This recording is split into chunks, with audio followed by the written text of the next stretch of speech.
Ya, bismillahirrahmanirrahim. Assalamualaikum warahmatullahi wabarakatuh. Di sini akan saya sampaikan resume dari kegiatan belajar 4 tentang karakteristik generasi Z dan Alpha, ya, serta implikasinya dalam pembelajaran. Mari sama-sama kita melihat peta konsep dari materi ini. Ya, jadi generasi Z itu adalah generasi yang lahir di rentan tahun 1995 sampai dengan 2010 ya. Sementara untuk generasi Alpha yaitu yang lahir setelah 2010. Nah, kita akan melihat seperti apa atau bagaimana karakteristik gitu ya generasi Z dan generasi Alpha ini. Ya, di sini sudah saya tampilkan ya, secara mobilitas digital itu cukup tinggi gitu kan. Ya, bahkan kita sebut mereka itu lebih akrab dengan gadget gitu ya, atau dengan gawai. Ya. Kemudian multitasking, ya, komunikasi lewat media online. Ya. Jadi mereka bahkan pergaulannya tidak hanya dengan teman-teman di sekitar lingkungan rumahnya, ya, melainkan juga sudah lebih luas lagi, gitu kan. Pertama dengan menggunakan media online ini, ya. Kemudian secara berpikir pun mereka bisa berpikir terbuka, gitu kan. Kemudian menyukai hal-hal yang praktis, tetapi juga kritis. Ya, inilah sedikit gambaran atau karakteristik dari generasi Z dan generasi Alpha. Ya, dilihat dari tahun lahir. Nah, tentu penjelasan ini tidak menjadi hal yang pasti gitu ya, bahwa generasi Z, generasi Alpha itu seperti ini gitu kan, apalagi melihat dari tahun lahirnya. Kenapa? Karena kita hidup di Indonesia ini ya, dengan eh, luas yang begitu luasnya, dengan kondisi yang beragam juga, ya boleh jadi penjelasan-penjelasan tadi, nah itu tidak sesuai gitu kan dengan mereka yang lahir di tahun ini, tetapi dengan kondisi jaringan atau internet yang tidak memadai. Ya, itulah sedikit penjelasan tentang karakteristik gitu ya, atau perilaku-perilaku generasi Z, generasi Alpha pada umumnya yang memang sudah tersentuh dengan jaringan internet gitu. Nah, ketika disimpulkan memang ya generasi Z dan generasi Alpha ini gitu ya, di lingkungan yang tadi sudah memadai secara jaringan internet, ya mereka tentu lebih terampil dengan gawai gitu ya, atau dengan gadgetnya.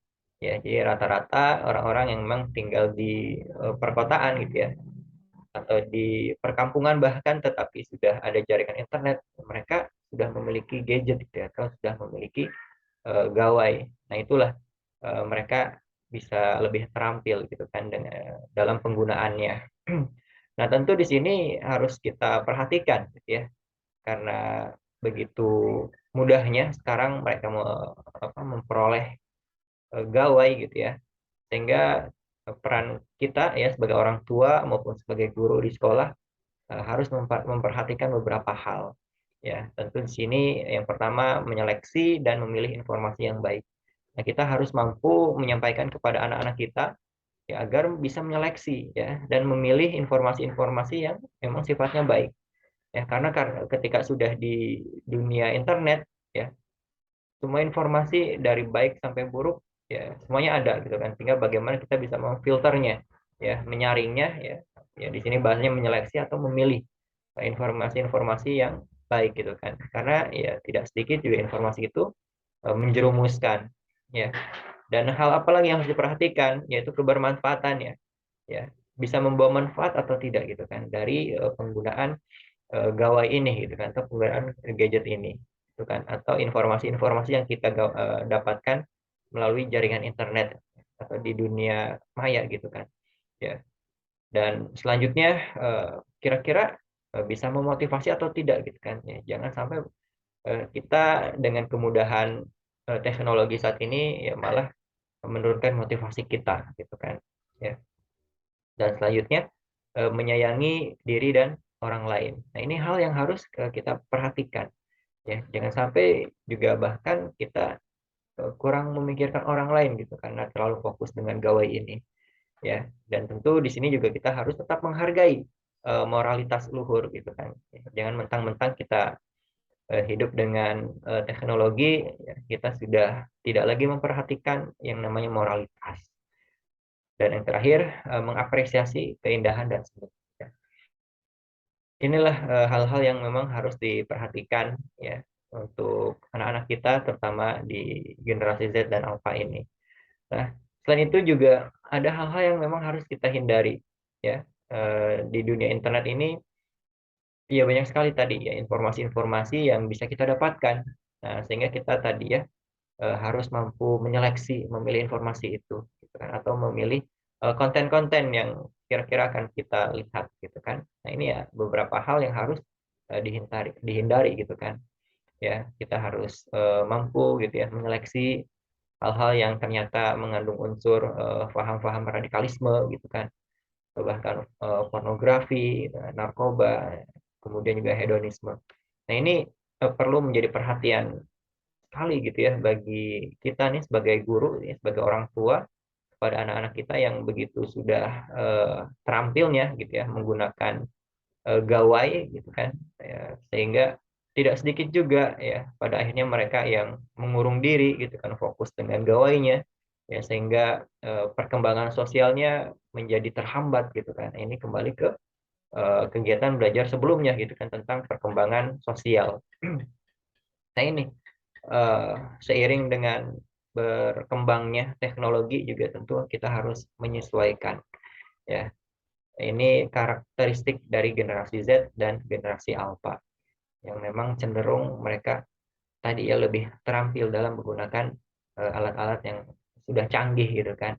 Nah, kita sebagai guru pun ya bukan berarti tidak memperhatikan itu gitu ya, bukan berarti kita fokus dengan belajar apa mengajar proses belajar kita gitu kan, proses mengajarkan murid-murid kita ya. Tentu kita juga harus up to date gitu kan dengan kemajuan teknologi ini. Jangan sampai anak-anak kita sudah lebih maju gitu ya di dunia teknologi sementara kita masih tradisional gitu kan, dan itu akan menyebabkan kesenjangan gitu kan antara guru dengan murid gitu kan. Murid sudah lebih jauh memahami teknologi, sementara guru masih tradisional gitu kan, atau bahasnya mungkin masih merasa belum perlu gitu kan ya, karena tuntutannya memang sekarang sudah berbeda gitu ya, sudah berbeda ya, kita harus up to date juga gitu kan, jangan sampai tertinggal oleh murid-murid kita. Nah, tentu bicara tentang karakteristik ini, nah akan ada implikasi gitu kan kita sebagai guru dalam melakukan proses pembelajaran.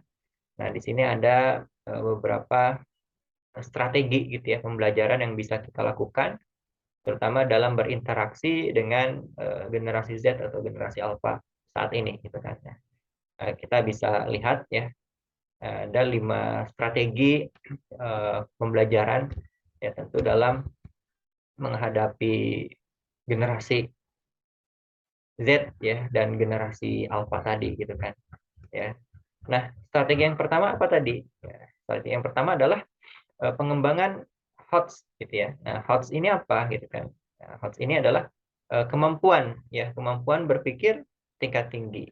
Nah, ini menjawab tantangan kebutuhan siswa kita yang memang generasi Z dan Alpha ini yang sudah berbasis IT.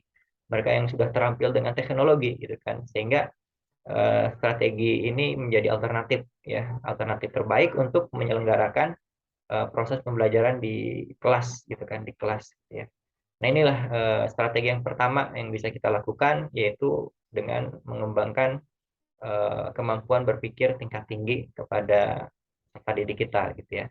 Nah, kemudian yang kedua apa? Nah, yang kedua adalah memberikan kebebasan ekspresi. Nah, ini eh, jangan sampai kita terlalu membatasi gitu ya. Jadi cara mendidik dan pembelajaran yang diselenggarakan ya bagi anak yang memang digital gitu ya, generasi digital ini tentu harus lebih memberikan mereka kebebasan berekspresi. Ya, pembelajaran yang sifatnya masih otoriter gitu kan. Nah, berpusat kepada guru. Nah, ini udah tidak cocok lagi gitu ya, atau kurang cocok lagi bagi generasi mereka, generasi saat ini gitu ya, mereka yang kita sebut sebagai Gen Z ya, atau dan Gen Alpha gitu kan, generasi Alpha. Ya, jadi kita harus juga memberikan kebebasan mereka untuk berekspresi. Itu yang kedua. Nah, yang ketiga adalah mengembangkan karakter. Nah, ini penting banget ya. Karakter ini harus benar-benar kita bangun. Ya. Jadi melalui teknologi ya informasi dan media sosial gitu kan. Guru harus mampu menanamkan kesadaran mereka gitu. Baik dalam hal kesehatan, ya kejujuran, kerjasama gitu kan, menyelesaikan masalah, ya tadi kemampuan berpikir tingkat tinggi. Nah, ini harus dibangun. Ya, jangan sampai anak-anak kita karena terlalu dekat dengan teknologi sehingga dia tidak lagi memperhatikan kesehatan dirinya gitu kan, sehingga dia tidak lagi memperhatikan lingkungan sekitarnya, ya dia terbiasa dengan ketidakjujuran, ya sudah tidak ada lagi kerjasama antar teman, tidak memikirkan masalah orang lain gitu kan. Nah, ini harus diperhatikan ya. Kita harus mampu juga bagaimana mengembangkan karakter mereka ya. Jadi itulah hal ketiga gitu ya, strategi yang harus kita lakukan ya, yaitu mengembangkan karakter ya. Yang keempat, mengembangkan aneka minat dan bakat. Nah, ini karakteristik Gen Z ini jelas ya menuntut konsep pendidikan yang tadi gitu ya. Mereka punya minat, punya bakat ya, untuk dikembangkan ya, dikembangkan karena mereka sudah bahkan mungkin lebih jago daripada kita gitu kan. Ya. Nah, ketika tidak kita arahkan ya, ketika kita tidak bantu mereka untuk ada di arah yang benar gitu kan, di jalur yang tepat, ya maka boleh jadi mereka malah justru akan menggunakan minat dan bakatnya untuk hal-hal yang tidak baik. Nah, maka di sini guru pun makanya harus up to date ya terhadap perkembangan teknologi ini, sehingga kita bisa memberikan kesempatan mereka untuk mengembangkan minat dan bakat mereka yang memang beraneka ragam itu. Ya, kita mengarahkan mereka, mereka punya minat apa, mereka punya bakat apa, kita arahkan agar apa yang menjadi minat dan bakat mereka itu bisa tersalurkan untuk hal-hal yang baik. Nah, terakhir, yang kelima adalah menggunakan media digital. Tentu ini juga harus menjadi perhatian ya. Eh, ya kita tidak bisa pungkiri ya, hidup di era sekarang yang begitu canggihnya ya, itu kita pun harus jangan gaptek gitu ya bahasanya, jangan gagap teknologi ya. Tentu kita juga harus mampu menggunakan media-media digital ya. Guru menggunakan aplikasi, menggunakan komputer ya, internet ya, itu semua untuk pembelajaran ya. Jadi guru tidak hanya mengandalkan buku-buku saja gitu kan ya, tetapi juga menggunakan aplikasi-aplikasi atau software ya untuk menunjang proses pembelajarannya di kelas ya, sehingga proses pembelajaran bisa lebih menarik gitu ya, bisa lebih interaktif ya. Anak-anak kita juga merasa bahwa ternyata gurunya juga mengikuti.